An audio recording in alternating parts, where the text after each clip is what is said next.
sikerült úgy egy óra alatt feljutni a Szeles vízeséshez, itt látjátok mögöttem. Most le fogunk menni, hogy legyen egy kis összehasonlítási alapotok.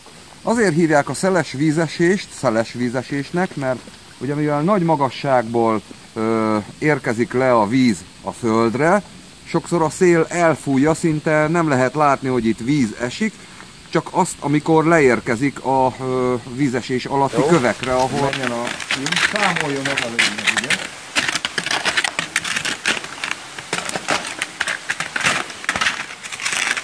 Nos, itt vagyok a Szeles vízesés kúpjának a tövébe. Hát innen van szerintem egy 8 méter magas biztos, de a másik oldalról meg duplája, mert ugye elég nagy a lejtése magának a terepnek. Egyszerűen ez eszméletlen, ez hány száz köbméter jég lehet itt összefagyva, fogalmam sincs. Megnézném, amikor a felső szoknya leesik, a csipkés függöny. Na, hát gyertek el velünk, tavasszal tartunk a Szeles vízesésnél ilyen tavaszi túrákat, amikor bővízű a vízesés, és direktbe az a 75-80 méter itt zúdul le, akkor természetesen már nem lesz jég.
Ha ön is szereti Erdélyt, és értékeli az erdélyi túrák Dóri és Péter munkásságát, akkor ön is támogathatja egy liter tej, vagy egy liter üzemanyag árával a munkájukat.